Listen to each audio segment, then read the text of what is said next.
Alright, you bastards. This is Some-Belgian-prepper, and today I'm going to try out to make pemmican. But before we do that, I wrote the detective series. If you're interested, this is the first part of an 11-part series called Bloody Crosses. It's in Dutch. If you're interested, take a look down in the description. Alright, pemmican. What is pemmican? Pemmican is actually dried meat and vegetable fruit mixed with animal fat. And yeah, that's something that American natives used to have a way to, how do we say this, to keep food in storage during winter times or for long journeys. So yeah, pemmican is one of those foods that is high in energy and proteins, and is easy to carry and can last a long time, even if you carry it in a backpack. So yeah, that's something I'm going to try to make now. It's the first time that I'm going to do, but there are so many recipes for pemmican. But today I'm going to try to focus more on the to make it long lasting. So what I'm going to try to do about it is I will not use dried fruits, but I will use things to make it last longer. So I'm going to have the meat, I'm going to have the animal fat, and I'm going to put in things that are a little bit antibiotic so that there's less chance that something grows in it. So I'm talking about garlic powder, regular garlic, onion, and salt.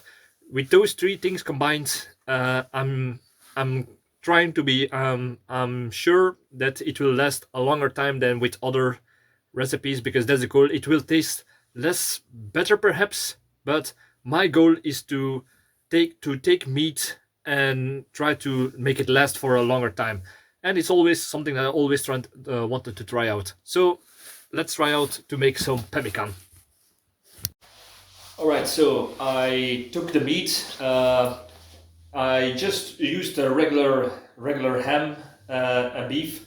I cut it up in little pieces, and I chopped up a full onion and 3 cloves of garlic. And those things I put into in water in a pot, and now I'm going to boil it for about 20 minutes to a half an hour, so that every bacteria in it would be dead, and that everything is getting extremely loose, so it will be easier to blend. This is more of a recipe it's more a convenience than how the native of America did it.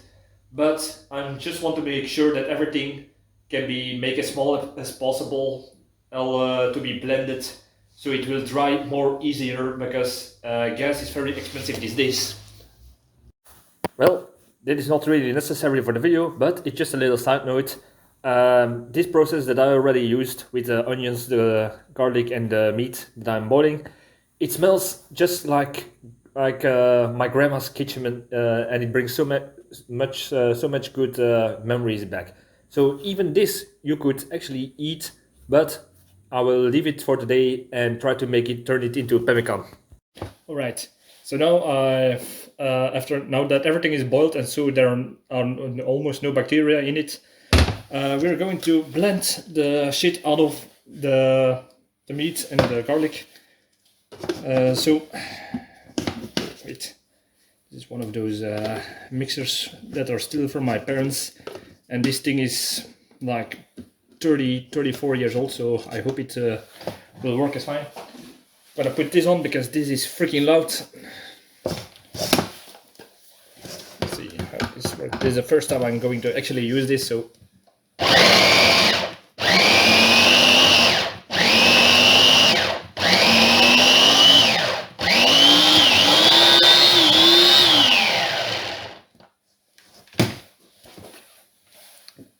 as you can see,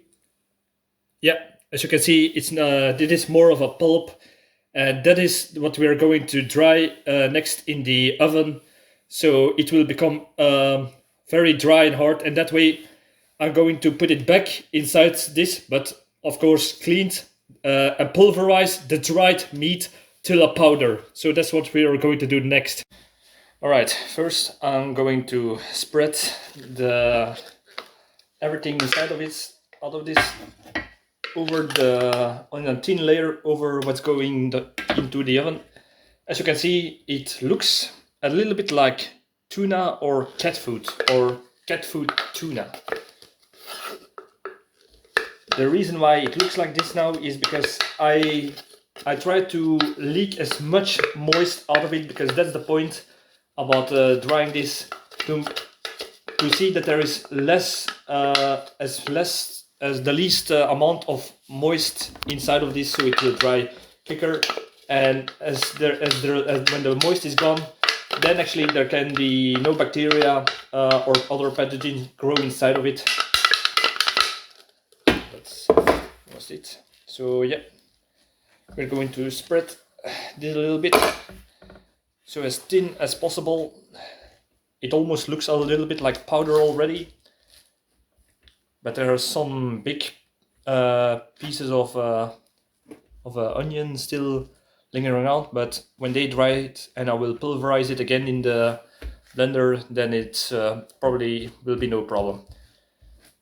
It's now more about spreading it as thin as possible. But it might look a little bit gross, but the smell is just great.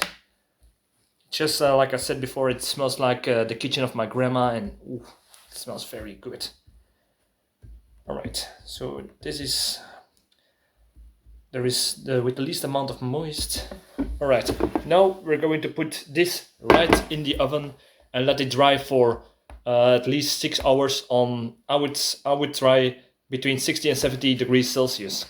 So we're going to shove this bastard right into the oven and make sure that it will be ventilated very good. I will open it a few times so the damp from the moist that can escape, and it will dry even better.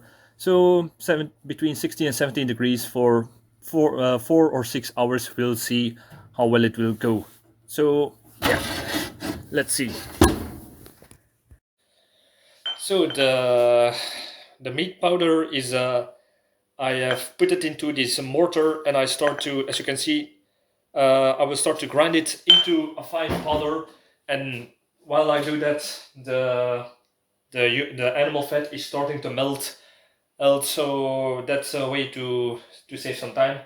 And the thing is, what you need to do is, when the meat powder and the vegetables are grounded to a fine powder, the thing is, the molten animal fat will be absorbed by the dried powder, and that way you can mix it into a pemmican. So yeah, that's something that you will see in the next. All right, let's start to mix the meat powder.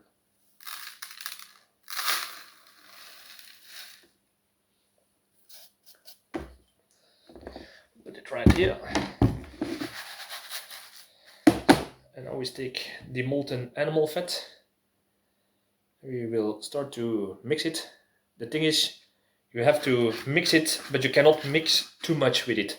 Otherwise you have the problem that it will be too liquid, and if you put too less in it, then it will not start to bind. So you have to find a very good middle ground between those.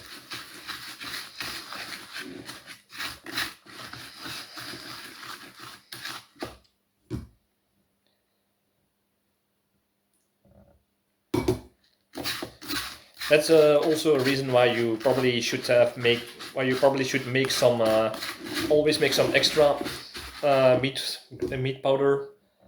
So if you have sometimes a big piece of meat, you can cut a piece off for your direct use, and the other use you can mix things like beef jerky, or like in this case some pemmican, to make it last longer in case you don't have a fridge or to keep the meat in.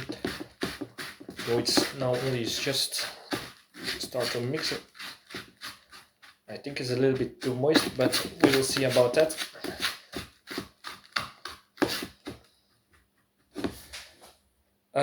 To make it a little bit more better, I'm going And also to put some antibiotic properties to it, I will, and also for flavor, I'm going to put some garlic powder, mix it together with it, and that way it can also help a little bit dry this stuff.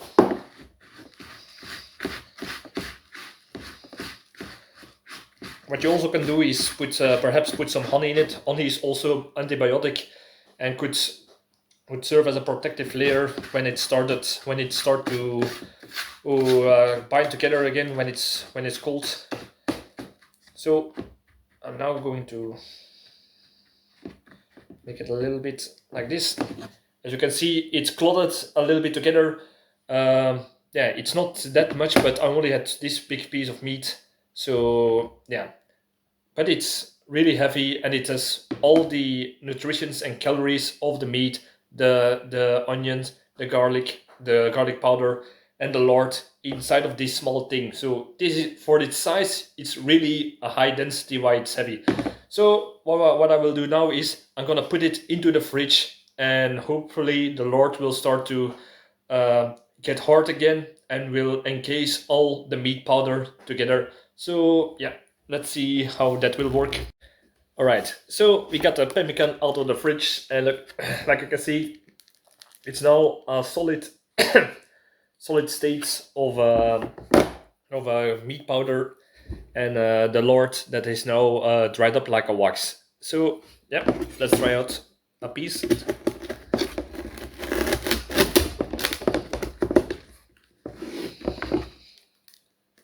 Oh, yeah.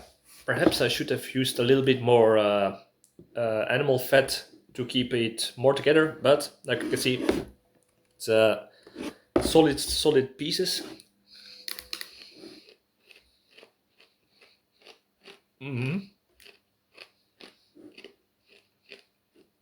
Very good.